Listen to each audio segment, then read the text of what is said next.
Hello everybody, I'm Rakefet, the Chief Marketing Officer at Mayple.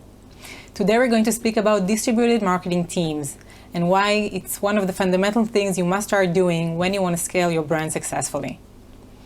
But just before we jump into all the marketing stuff, I want to tell you a story, more from the nature side of things. We used to think about evolution as something that happened in the past, something that occurs throughout the course of millions of years. But actually there are times where we see, as change occurs more frequently, we see hyper-evolution sometimes. And one amazing story I want to tell you is about a green lizard that lives on the branches of trees in Florida for thousands of years until her cousin, a brown lizard, came along and started to occupy the trees as well. The brown lizard was stronger, and the green lizard had no other choice than adapt herself to the new situation. So they went from the lower branches into the treetops. The problem was that the treetop had thinner branches, which were also smoother, so they kept falling from those trees. Throughout the course of only 15 years, this lizard may have left her heart in the trees, but she actually grew her feet in a way that will actually allow her to cling into those branches, and also her feet became stickier, so she can actually not fall down from the tree. Throughout 15 years, it's a rapid change in terms of evolution. It's like, a person will actually grow from 6 feet to 9 feet within 20 generations. So this is an amazing story, and the same thing happens to us every day in marketing. Brands too need to keep a very strong heart, very strong strategy, very strong values, but adapt very quickly in terms of their execution. And how do they react and how do they lead when they see consumer behavior changing, new technology coming in, or new competitor that kind of changes the reality they used to before. I want to start with two examples of brands that actually failed to adapt to change quickly. I won't start and won't give you the common examples of Kodak and Blockbuster, don't worry about it, rather than brands from the retail and e-commerce space that is for itself changing tremendously in the last couple of years. The first example is Tyrak. Tyrak was a British brand established in the 1980s that just used to sell ties. And they used to sell those ties in train stations and airports where businessmen used to go through and buy their ties for their meetings. Throughout the years, less and less income was generated to that brand. And there was no change, no adoption in what they did versus the behavior of consumers that changed rapidly. What happened was that actually men buy ties along with shirts, but Tyrak just sold ties. At 2013, they started closing the remaining 44 retail stores they had across the UK. A little bit of thinking outside the box, and they would stay as an e-commerce brand that actually sells ties along with shirts, because this is exactly what their consumers wanted and were looking for. Abercrombie & Fitch was one of the coolest brands for youth in the 2000s. They sold beautiful clothes with attractive staff to attractive consumers. And this was actually what they preached for. I mean, the smell, the photos throughout the store was all targeted to attract attractive people. Even their CEO in 2006 stated, "Sex sells. That's why we hire good-looking people in our stores, because good-looking people attract other good-looking people. And we want to market to cool, good-looking people. We don't want to market to anyone other than that." Yeah, I know. So this doesn't go through the millennials and Gen Z of the 2020s, okay?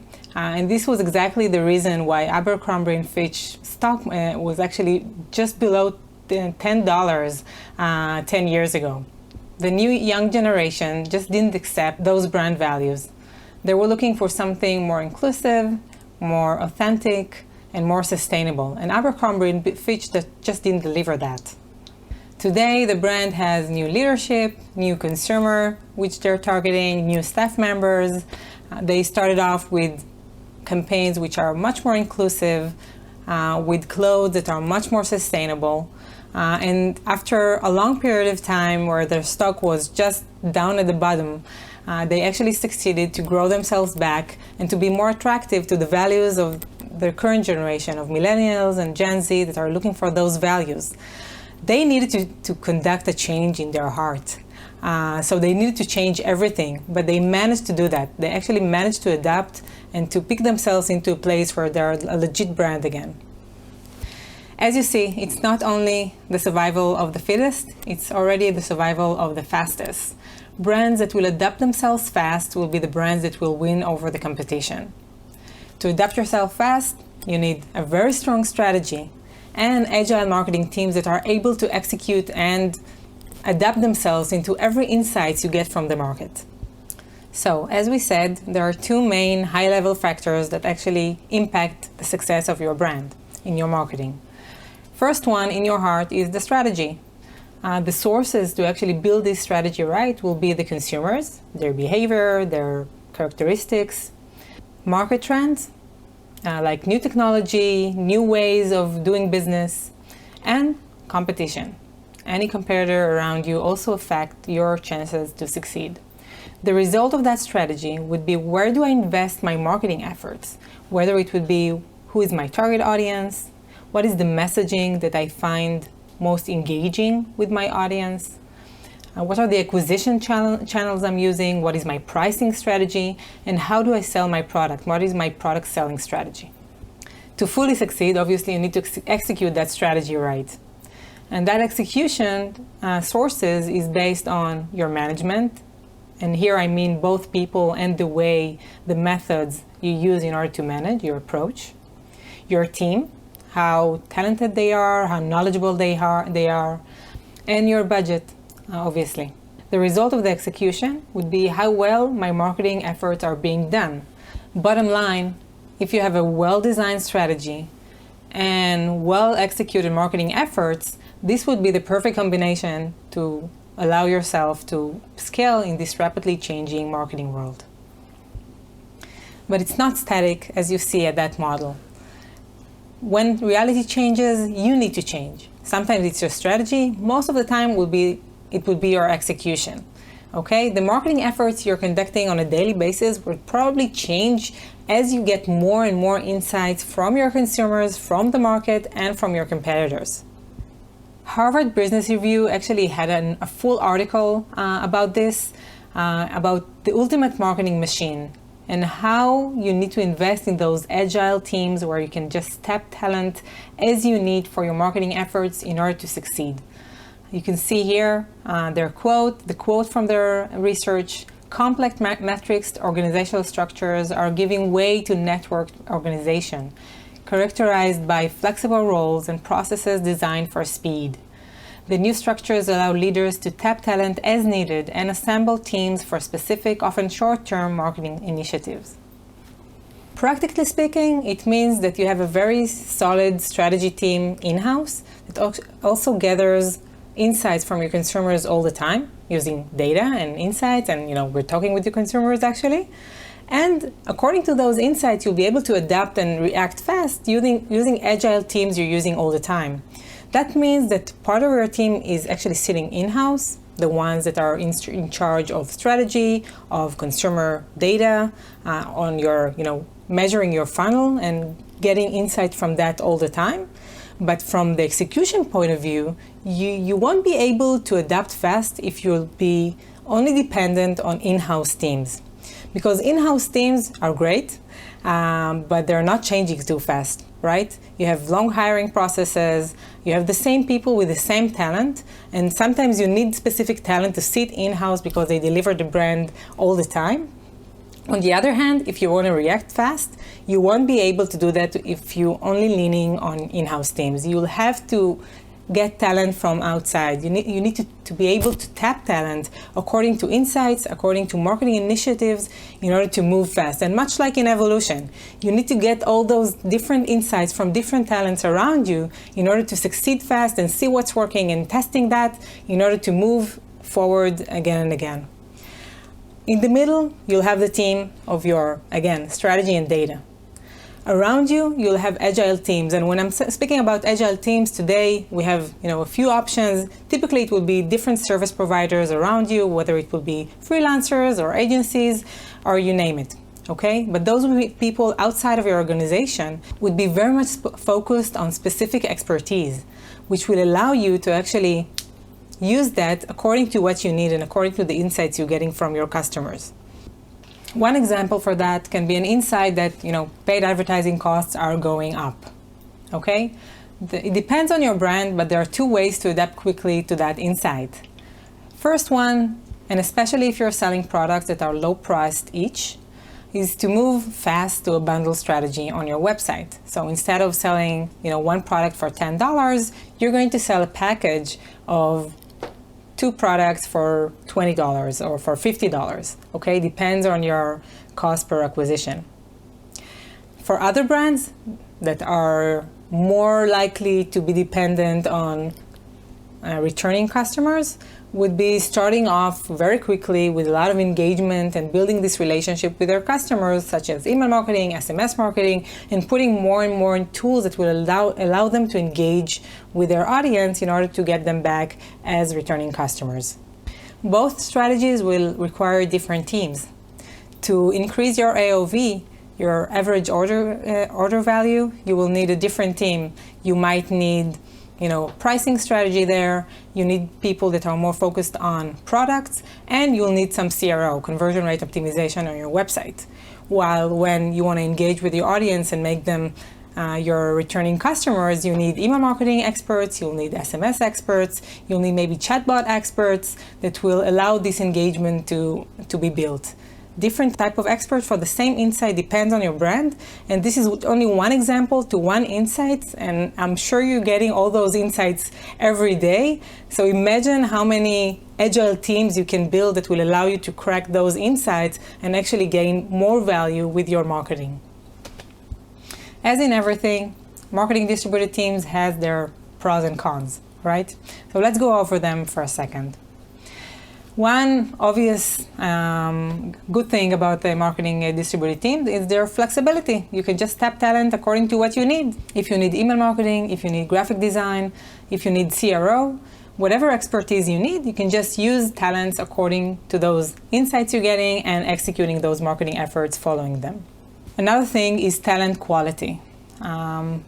Typically, small, medium, growing brands are not really able to get the top talent in-house as in-house employees.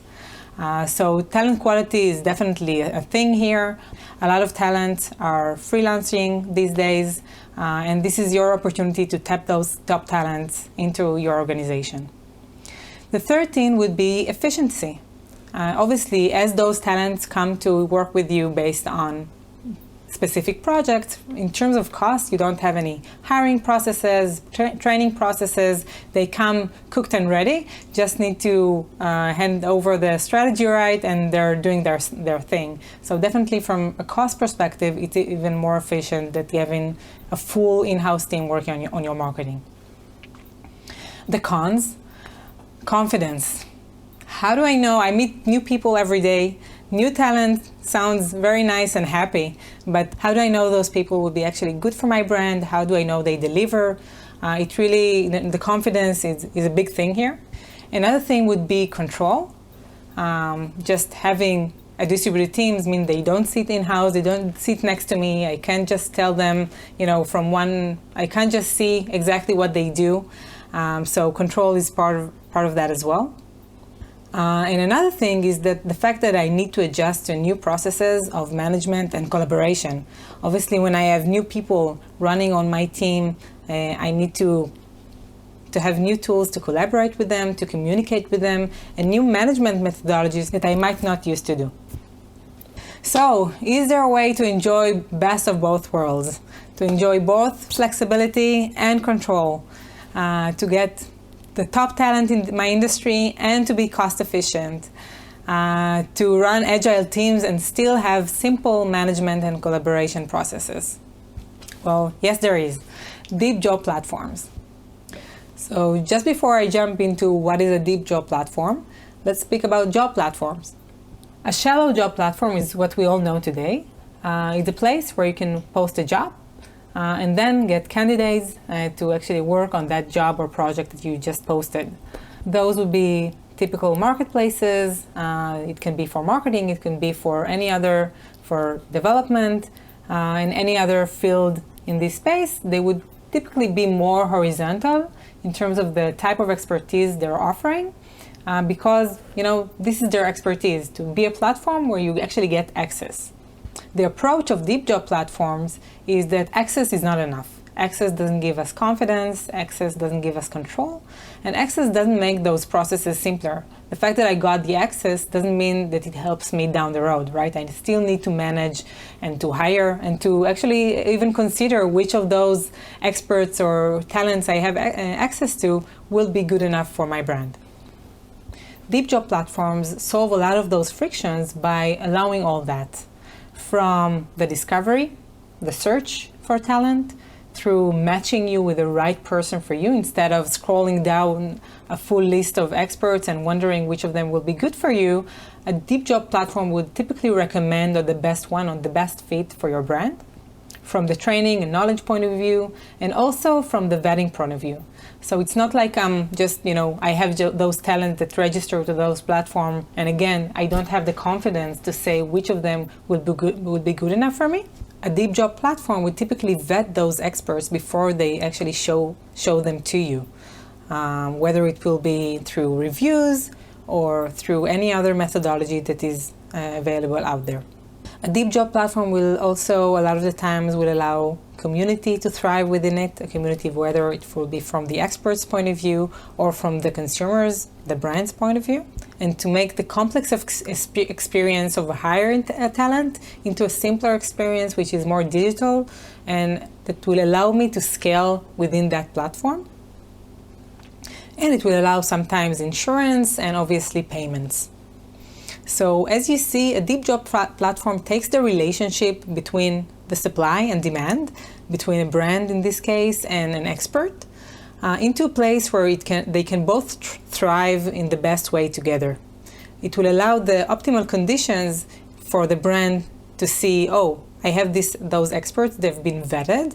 I can actually find someone who is a perfect match for me. I don't need to scroll down a whole list and wonder which of them will be a good one for me. And it will allow me all the tools and processes, simple processes, in order for me to have better experience from what I do, to keep me in the know and keep me in control. When I think about deep job platforms in terms of marketing, being a CMO myself, is actually just being like a child, like a kid in a candy store.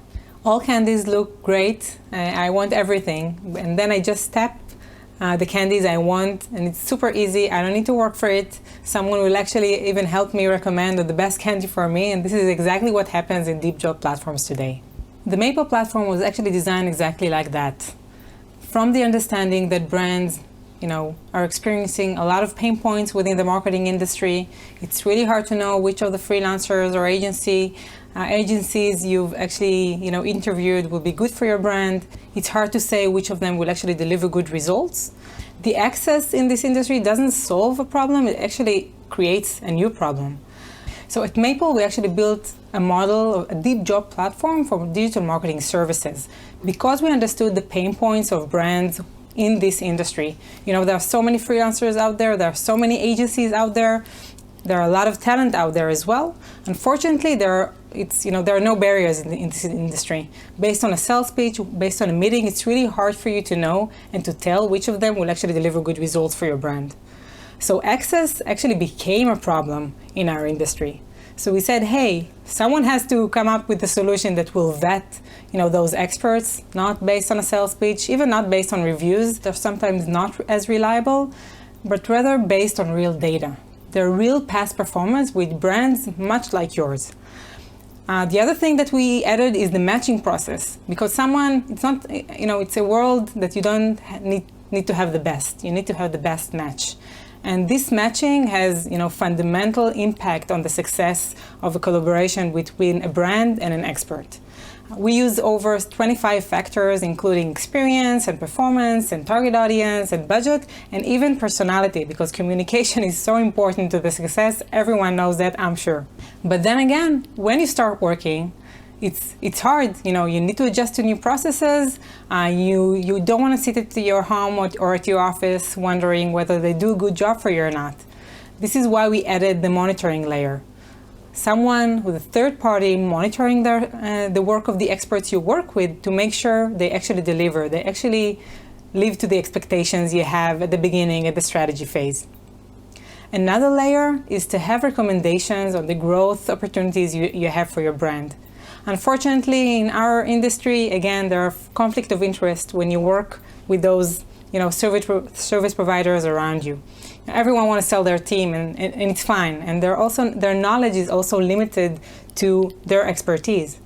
Once, in a model like Mayple, you have someone on your side recommending from an unbiased perspective, impartial advice on the next growth step that will impact on the success of your brand the most. So basically, one of the most important things in deep job platforms is not only to allow the relationship between the two sides, but also to be accountable to this relationship and to make sure both sides can succeed together. There are a few things we need to remember, we need to adopt when we run distributed marketing teams. The first one would be well-communicated strategy, goals, and KPIs. Everyone on your team needs to know about your strategy. So even if you're not used to telling that strategy on a daily basis, now is the time to do so. Okay? That means you need to have one place where you have all the strategy written on a document, so it will be easier for you to communicate it. And every time you onboard a new talent to your team, you need to communicate the strategy first. Sometimes it will be kind of repetitive for you. Talking about brand values sometimes sounds like high level, but these are things they really need to know before they jump and start working on your brand.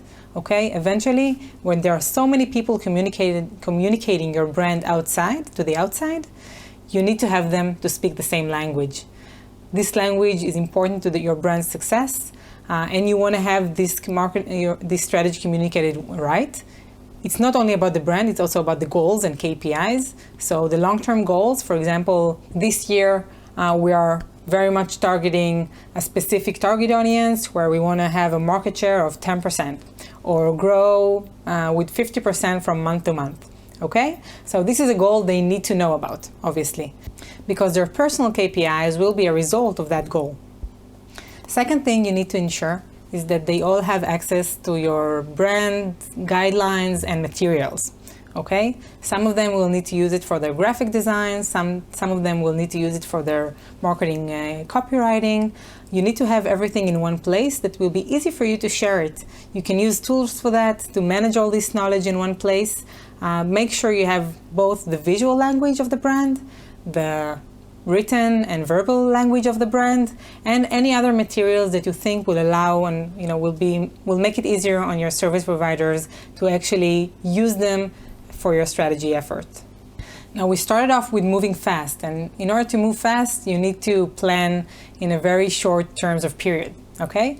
So you need to have your monthly plan and weekly task plan in place with each one of your service providers. I really recommend to have one which is more holistic per each channel and per each project. You'll have the monthly goal and the weekly task you're going to conduct in order to achieve that goal. With each one of them refers to a different agile team, or a few of them will refer to the same agile team, but still you need to have the one picture, one image of what's happening this month for your marketing and how do I achieve my KPIs and goals. And from that, planning the task for each team, with each team, okay? Each team needs to have those weekly tasks. You can just touch base, make sure they actually happened, and KPIs that comes along with it. When managing distributed teams, it's really important to keep everyone aligned all the time. And typically, they wouldn't sit at the office next to you. It will be remote teams, sitting in different places around the US or, anywhere else.